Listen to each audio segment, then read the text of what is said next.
பார்க்க போகிறோம்னா கூலி மூவியோடைய லாஜிக் லூப் ஹோல்ஸ் தான் பார்க்க போகிறோம். கமர்ஷியல் படத்தில் லாஜிக் பார்க்கக்கூடாது, கரெக்டு தான். ஆனால் அது வந்து ஒரு ஃபைட் சீன்லேயோ இல்லை வந்து ஒரு சேசிங் சீன்லேயோ அந்த மாதிரி பார்க்கக்கூடாது தான், அது ஓகே. பட் கதையிலேயே லாஜிக் மிஸ் ஆகிறப்ப அது கண்டிப்பாக அதை பற்றி பேசாமல் இருக்க முடியாது. என்ன ஆனால் வந்து அதே சமயம் சின்ன சின்ன விஷயத்தையும் லாஜிக் நோண்டி பார்க்குறாலோ அவ்வளோ பெரிய இதுவும் நான் கிடையாது. கமர்ஷியல் ஃபிலிம்ஸில் சில லாஜிக் மிஸ்டேக்ஸ் இருக்கும், பட் அதையும் தாண்டி நம்ம அந்த படம் வந்து ஸ்க்ரீனில் கட்டி போடுதுன்றது தான் முக்கியம். பட் இந்த வந்து கூலி அதை செய்ய தவறுறதுனால லாஜிக் மிஸ்டேக்ஸ் பயங்கர பெருசாக எல்லாருக்கும் தெரியுது. வேறு ஒன்றும் இல்லை, இப்போ நிறைய கமர்ஷியல் ஃபிலிம்ஸில் லாஜிக் மிஸ்டேக்ஸ் இருக்கும். பட் வந்து ஸ்க்ரீன் பிளே செம்ம பரபரப்பாக போகிறதுனால அதை வந்து பெருசாக கண்டுக்க மாட்டாங்க.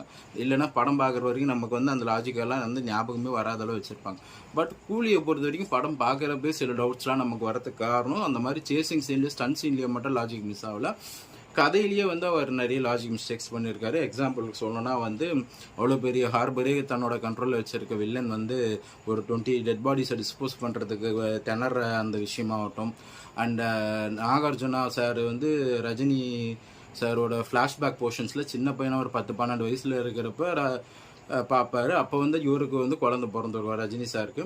பட் ஆனால் வந்து இப்போத்தி நடக்கிற கதையில் வந்து நாகார்ஜுனாவோட பையனுக்கும் ரஜினியோட பொண்ணுக்கும் ஒரே வயசு இருக்கிற மாதிரி காமிச்சிருப்பாங்க. அப்போ 12 வயசு இருந்தவனுக்கும் அப்போ பிறந்த குழந்தைக்கும் இப்போ இருக்கிறதுக்கும் ஒரே வயசு இருக்கிற மாதிரி அந்த மாதிரி நிறைய மிஸ்டேக்ஸ் இருக்குது. அண்ட் சத்யராஜ் வந்து ஃப்ளாஷ்பேக் போர்ஷன்ஸில் கூலியாக இருப்பார்.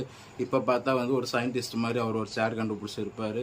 ஸோ இந்த மாதிரி நிறைய கதையிலேயே நிறைய சின்ன சின்ன மிஸ்டேக்ஸ் பண்ணியிருக்கார் லோகேஷ்.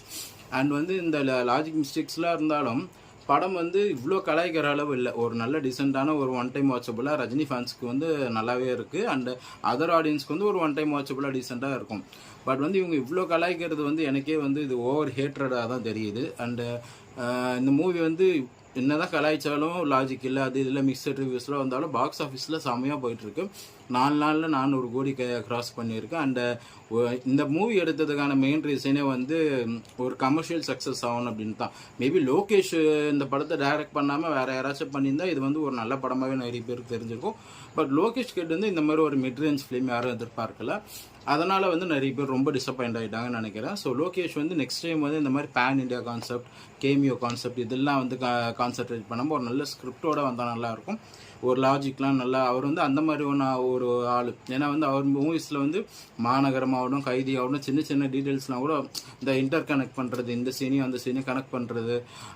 ஸ்டார்டிங்கில் அதாவது அவரோட மாநகரம்ல வந்து வேறு கதை வேறு புள்ளியில் வந்து கடைசியில் ஒன்றா சேர்றது, அதெல்லாம் வந்து நல்லா பண்ணியிருப்பார். இந்த மாதிரி சின்ன சின்ன விஷயத்தையும் கவனித்து பண்ணுற லோகேஷ் ஒரு பெரிய படத்தில் இந்த மாதிரி ஸ்டோரி வந்து நிறைய லாஜிக் மிஸ்டேக்ஸோடு எழுதுனது நிறைய பேரால் அக்செப்ட் பண்ணிக்க முடியல. அதனால தான் இதுக்கு இவ்வளோ ஹேட்ரட்னு நினைக்கிறேன்.